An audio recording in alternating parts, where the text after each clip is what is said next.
Hey, Layton Croft here with Pancon Resources. It's October the 1st, 2020. We've got a new updated corporate presentation for the fourth quarter, and let's get to it.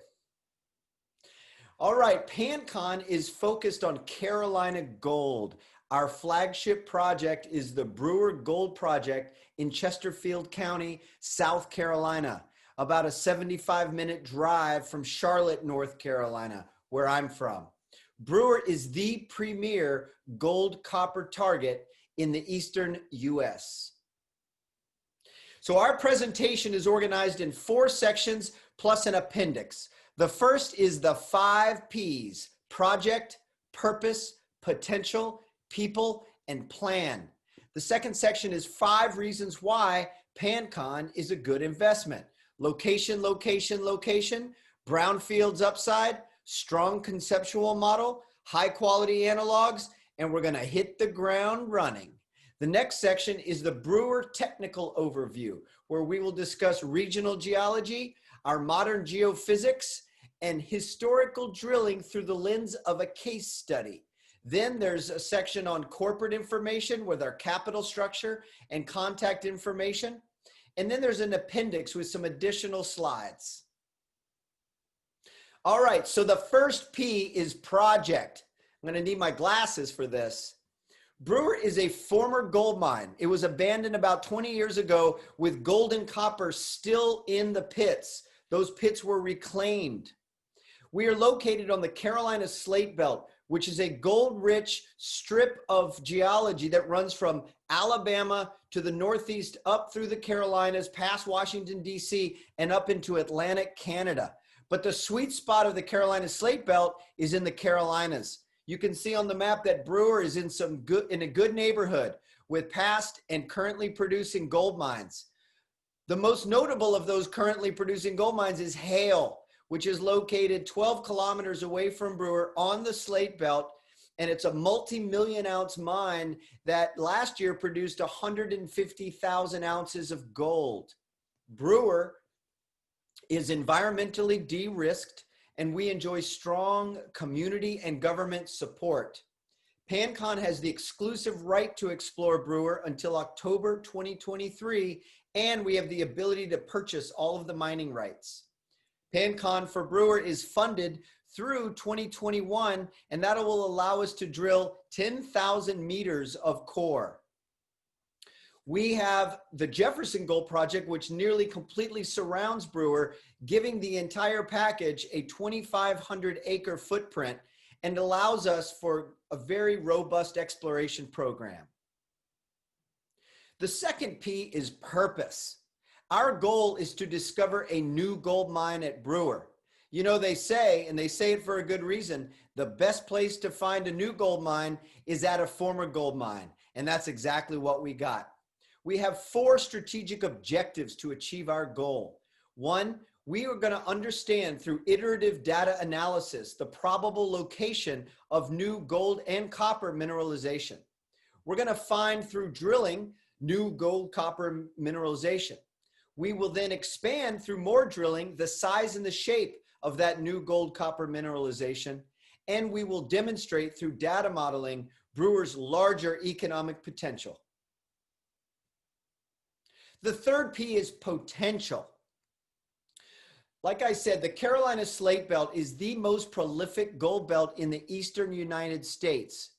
The very first gold rush in all of North America wasn't in California, wasn't in Canada, it was in South Carolina in the early 1800s. That's exactly where we are exploring at Brewer. Brewer is one of hundreds of past and present gold mines within a 100-kilometer radius of where it is, which is remarkable. It's generally understood in the mining business that about 3 in 5,000 gold prospects become economic. Well, only 1 in 3 economic deposits become mines.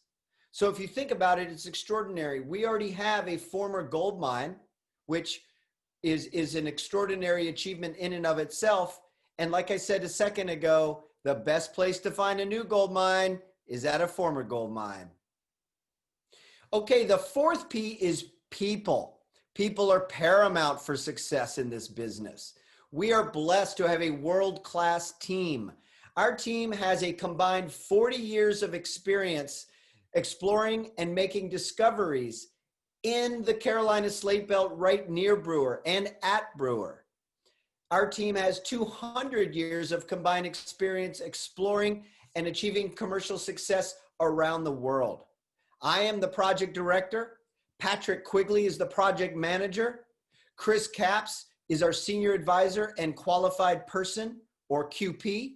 Lori Curtis is our strategic advisor. Chris Cherrywell, who discovered the Brewer oxide gold deposit in 1983, is our technical advisor. And Dave Mosier, who is a co-founder and director of Pancon, is also our technical advisor.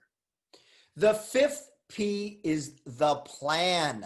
You gotta have a plan. This slide talks about our plan, which is a roadmap to discovery. And all the activities mentioned here are fully funded. So our option agreement, which ends in October of 2023, began on April 1st, 2020. Starting in April and in May, we compiled historic data, geologic, geochemical, geophysical data, and we're building a robust database and geologic model for exploration. In June and July, we did modern geophysics. We did resistivity induced polarization, or IP. We did ground magnetics, and we did gravity. In August and September, we did an initial drilling program using rotary air blast, or RAB technology. We drilled 90 holes, and we mirrored some of our geophysical targets, but also historic targets, and we did some step-out scout drilling to better understand the geology and the geochemistry at Brewer. In October, we are going to begin a 3-phase, 10,000 meter diamond drill program to produce core. This is the lifeblood of an exploration company. We're going to use the past data and our data set. We're going to use our data from the geophysics and the data, the geochemistry, assay, and spectral imaging mineralogy data from our RAB drill results to inform our drilling program, which, as you can see here, will have 3 phases and go all the way through 2021. The next section is 5 reasons why Pancon is a good investment. The first reason is location, location, location. Earlier, we showed this map on the right of the Carolina Slate Belt. In the bottom right, the smaller map shows Pancon's combined 2,500 acre land package. The Brewer, which is in the middle of that image, is about 1,000 acres. And there are 13 private lease agreements that we have with landowners that nearly completely surrounds Brewer, as noted there in the blue, for another 1,500 acres. This gives us ample space to explore properly. And with a system as large as Brewer, you need a lot of land. Brewer is a known gold system on a proven multi-million ounce gold belt. And Brewer is largely untested, especially at depth. I mentioned the Hale Gold Mine 12 kilometers away, and there's a former mine called Ridgeway that was run by Kennecott about 65 kilometers along the same trend. Brewer is the only gold mine in this area with copper in addition to gold. We have strong local support, and we have an integrated 2,500 acre footprint. The second reason is golden brownfield upside. I mentioned that our technical advisor, Chris Cherrywell, was the geologist that discovered the near surface high grade oxide gold deposit that became the Brewer gold mine in the 1980s and 90s. Well, that was just exposed at surface with a coincident geophysical expression and a geochemical gold copper bullseye target, which is what brought Chris there in the first place. However, Brewer is unique in that it is largely untested below 200 meters below surface, which is pretty shallow in the mining business, and it's open at depth. There's an abundant and diverse evidence of intrusion-related gold and copper mineralization beneath the old workings in the former mine. The graph on the right shows that out of the 1,000 historic drill holes at Brewer, only 9 went deeper than 200 meters. So we are very confident that deeper drilling has a lot of potential for new discovery. The third reason is we have a strong conceptual model.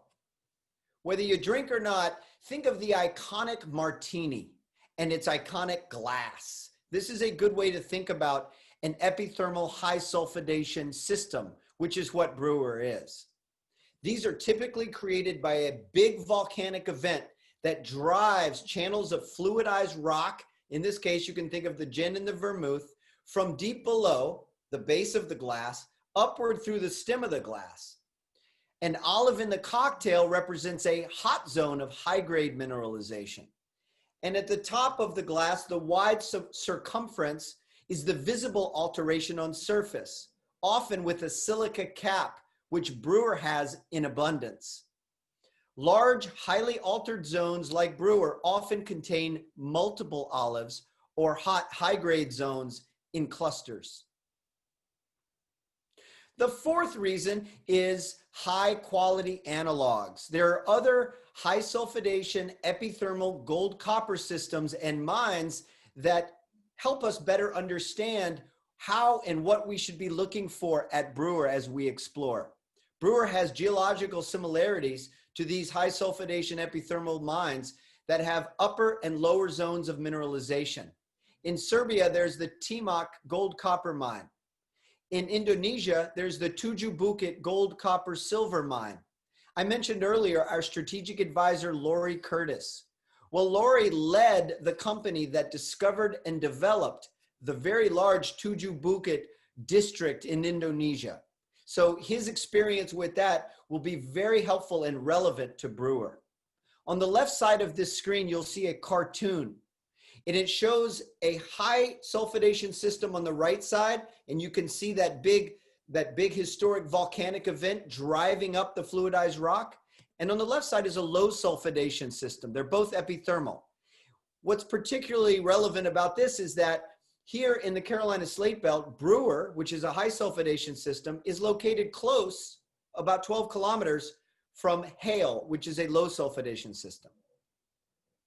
The fifth reason is we're going to hit the ground running. Our team is located in the southeast, very close to the project site, and Brewer is ready to be explored right now. It offers the rare and special opportunity to quickly vector sulfide-hosted gold-copper feeder zones underneath the former surface oxide gold mine that has been reclaimed with material that was stockpiled by the previous operator. Pancon has exclusive access, a world-class team, adequate funds, ample time, and a solid plan to make a significant new discovery at Brewer. Our technical expertise and experience at and around Brewer on the Carolina Slate Belt means smart exploration with good odds for success. The next section is Brewer Technical Overview. Now, there's a lot of technical data and information in these slides, but in the interest of time, I will just provide an overview. This slide is Brewer Regional Geology. And if you look at the image and you see a circle in the middle, that is the geochemical bullseye I talked about earlier. And Brewer in that area is hosted by metavolcanic rocks, which are bounded to the north and to the south and the southeast by metasedimentary rocks. And nearby is also the coastal plain settlements and granitic intrusive rocks. You can see what looks like a mouth with a line going down to the southwest. That is a generalized ductile shear zone, which suggests structural signature and structural features of Brewer, which is very helpful to understand for vectoring and targeting when we do our drilling during the exploration phase. This slide superimposes Pancon's 2,500 acre land position on top of the regional geology. And you can see that we have captured all of the very valuable land in order to maximize our potential for exploration at Brewer. Now, this slide shows modern geophysics stations with the Pancon land position superimposed on top of the Brewer regional geology.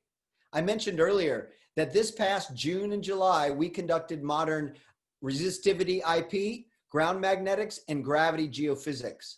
Well, this slide allows you to see the stations where we collected that data. And again, you can see that we've maximized both our Brewer and our Jefferson Gold Project combined 2,500 acre footprint. Now this slide shows Brewer geology and the interpretation of our modern geophysical surveys. So once you collect geophysical data, it's important that the geophysicist interprets that in terms of where there might be IP anomalies, chargeability anomalies, conductors, resistors, and faults and fault zones. This map with those markings on it gives us a lot of very useful information to vector and hone in where we will drill when we begin our core drill program. So this slide is a case study using historic drill data that we have combined with the modern geophysical interpretation that we have. And it's analysis like this that will really inform our drill program coming up. If you look on this image, you will see right in the middle, a little bit near the top, the letter A with a red dot. That's a drill hole that was drilled in 1997, which was the last time anyone did any exploration at Brewer. That hole was at an angle and it went under the former mined pits, which in 1997 were reclaimed and filled back in. And if you go straight down in the middle of this slide, you will see A with an apostrophe. That's another drill hole. That was a vertical hole drilled by Chris Cherrywell, our technical advisor, in 1983. And you can see the black outline, that is the former pit. So A apostrophe went right through what became the former mine, but it was deep enough to go beneath what was ultimately the bottom of that mine. All right, so continuing this case study, remember A and A apostrophe. Here's a cross section. So if you look at A, it's that steep angled hole that the collar was in north of the old pit, but it went down underneath the old pit. Now A apostrophe is a vertical hole. If you look carefully here in this diagram, you will see that beneath the Brewer pit, the vertical A apostrophe hole intersected gold at a very good grade of 7.47 grams per ton. If you keep going directly below that, you'll see that the 1997 hole A in our case study, that's at an angle, intersected 7.56 grams of gold. The assays for A and A apostrophe are remarkably similar, even though they were drilled 1983 and 1997. So far apart, they both were under the Brewer pit and they're both hosted by sulfide material, not the oxide material that was mined. Well, this gives us some kind of indication of a possibility that there is continuity up to about 100 meters of 7.5 gram per ton grade gold. This slide shows company information. And there's several things on this slide I'd like to highlight. The first is we are listed on the Toronto Venture Exchange with the ticker symbol PUC.